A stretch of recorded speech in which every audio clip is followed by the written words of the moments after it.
Donald Trump says he's sticking to his final deadline for Iran to reopen the Strait of Hormuz. The US president is threatening to destroy Iranian power plants and bridges if the key waterway is not reopened by 8 p.m. Tuesday, US Eastern Time.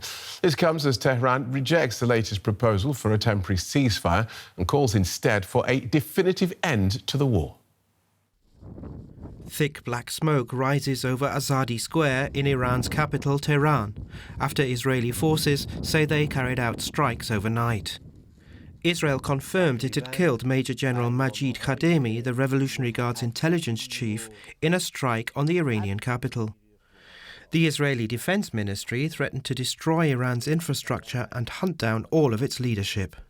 The Revolutionary Guards fire on civilians and we eliminate the heads of the terrorists. The leaders of Iran live in a sense of persecution. We will continue to hunt them one by one. A residential area of Qom, south of Tehran, was hit by an airstrike, killing several people. US and Israeli attacks targeted at least a dozen other cities across Iran. The country's foreign ministry warned of repercussions if strikes target its civilian infrastructure. Iran's reaction would be one of reciprocating any such attack. Our armed forces have made it clear that in case Iran's infrastructure is attacked, we would react in kind. A day after an Iranian strike on a hospital in the Israeli city of Haifa, recovery workers found the bodies of 2 more victims in the rubble, bringing the total number killed in that attack to 4. All this as Donald Trump's latest deadline of Tuesday for Iran to reopen the Strait of Hormuz, in an expletive-ridden social media post, draws closer. Well, let's take a look at this with Farzan Sabet, whose expertise revolves around security in the Middle East. He joins us from the Geneva Graduate Institute. That's an independent Swiss institution that focuses on international affairs. Welcome to DW. So where we are now is Iran rejecting the latest proposal for a truce, despite President Trump's threat that he will destroy the country's vital infrastructure without a deal. What do you think happens next? Thanks for having me on, Phil.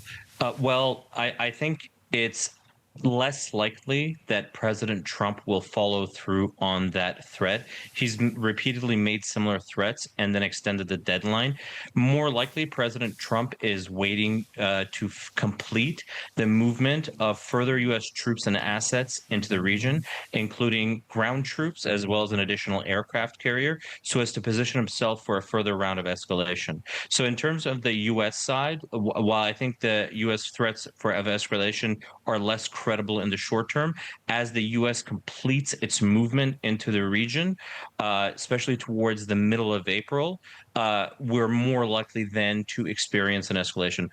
On the Iranian side, of course, they're not really in a position to accept a ceasefire because doing so would effectively be admitting defeat or surrender or to accept President Trump's term, because effectively doing so would be to admit surrender. Should President Trump follow through on those threats, though, a possibility still remains, it's then likely that the Iranians would retaliate reciprocally. For example, if Iranian energy facilities are struck, Iran would then in turn strike energy facilities in the GCC. And what we can say is that at least up to until this point in the war, when Iranians have made threats to do so, they've been able to follow through on those threats with their missile and drone forces. Just explain to us the distinction as you see it between a ceasefire and an end of hostilities as you believe Iran sees it. You said there that a ceasefire would signal to Tehran that it had lost, whereas an end to the hostilities would not. Just explain that difference. Yeah, of course. So in terms of what we understand about the U.S. proposal, we have various media reports. It seems to have been a call for a temporary ceasefire. That temporary ceasefire would have given the U.S. a chance to complete its buildup of forces and potentially position it better to take action against Iran and escalate. On the other hand, it probably would have put downward pressure on global energy prices and reduced the overall reduced Iran's leverage in terms of holding the global economy hostage. So in that sense, it would have weakened Iran and strengthened the U.S.'s hand and put the two sides in a place where hostilities would resume with Iran being in a more vulnerable position. What the Islamic Republic would like to do is use the leverage that it's been able to gain, specifically, gaining effective control over passage of shipping through the Strait of Hormuz, and use that leverage to create an end, to reach an end state to these hostilities, in which it's able to negotiate a certain number of outcomes, including the end to the cycle of war that's been taking place, especially since the 12-day war. Can you help us understand the thinking in Washington? President Trump and indeed Israel, they've gone out of their way to say that their beef is not with the Iranian people, but with the regime. Bombing the South Pars petrochemical plant, as Israel has done, and declaring Tuesday Power Plant Day and threatening to take out Iran's vital infrastructure, those both seem like tactics likely to endanger the Iranian people and have them bear the brunt of this US-Israeli action. Absolutely. It would likely have negative humanitarian implications for Iranians, and Iran's response and retaliation against infrastructure, for example, in the GCC, would have similar effects on those populations there. That being said, the U.S. and Israel have articulated two broad objectives in this war. The first objective is to degrade the Iranian military and weaken Iran as a state, as something they're well on their way to achieving. The second objective is either to modify the regime such that the kind of new leadership of the regime basically capitulates, agrees to a kind of surrender deal, or to change the regime altogether. They're well on their way to achieving that first goal, that is weakening the Iranian state and degrading its military, not so much on that second goal, that is regime modification or regime change. Of course, having taken all these efforts and paid all these costs to start and kind of advance this campaign, the U.S. and Israel would like to reach that second objective, which is very important in terms of achieving that bigger victory that they're seeking. And at the end of the day, this is a war. They will take the steps they see as necessary to achieve those outcomes. And if that includes effectively destroying Iran's economy, they're going to do that. Can we end with a quick word about that tweet, that expletive-laden message to Iran? There will be nothing like it. Open the F word straight, you crazy, well, I'll say people, he didn't, or you'll be living in hell. What are we to make of that? It's a very typical Trumpian bluster, right? It's not typical, though, is it? Because it is so vulgar and nasty. It is more vulgar and nasty than we have seen this far. Of course, it's more Trumpian, but I would say it's still a Trumpian threat. I'm not sure that's how it's going to be read in Tehran. I think for the Iranians, they're going to probably see it more as a sign of U.S. desperation or U.S. weakness, although it does reinforce the threat, at least in the long term. Good talking to you. That's very clear. Thank you so much. Farzan Sabet from the Geneva Graduate Institute. Thank you for having me on.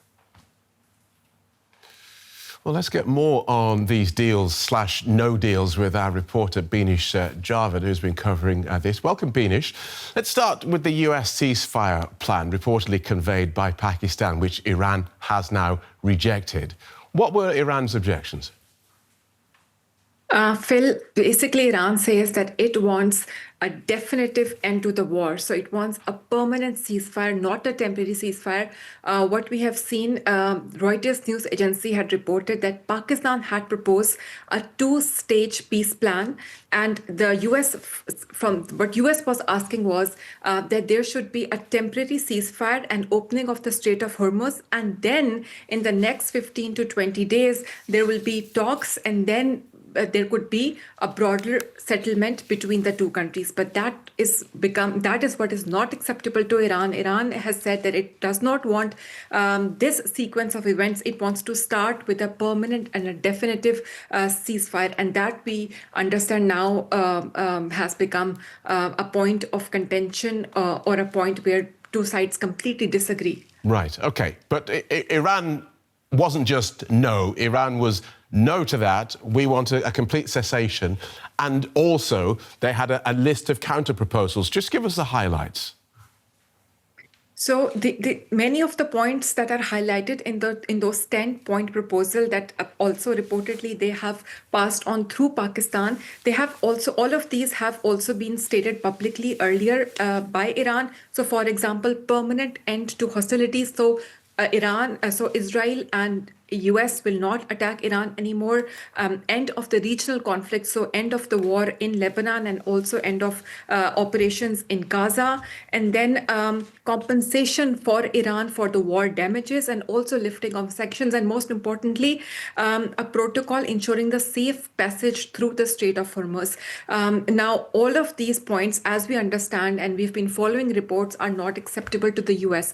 I would say that the talks are still going on, and we don't know at what points both of these sides may agree or what will be some of the points that may bring these two countries on the negotiating table.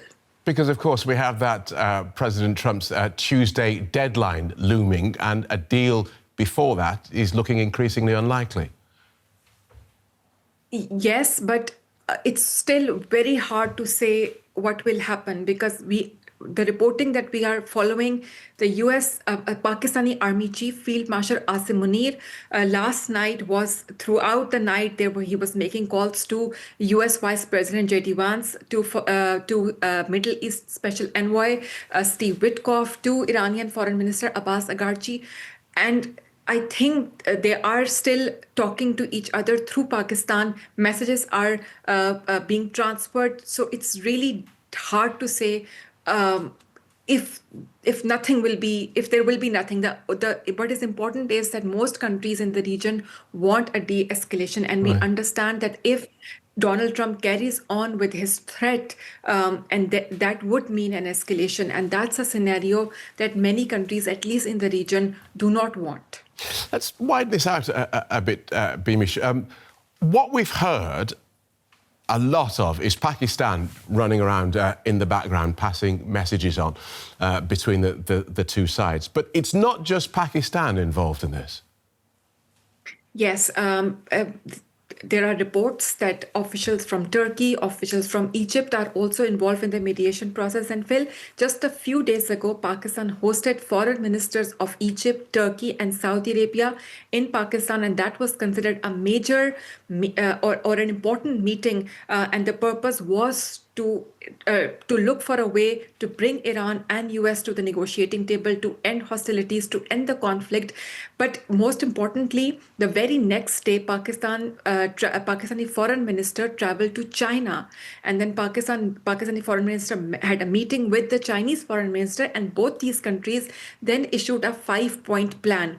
So I think regional countries are playing an active role in making diplomacy work and coming up with some points where the two countries ultimately agree and the process of negotiations start.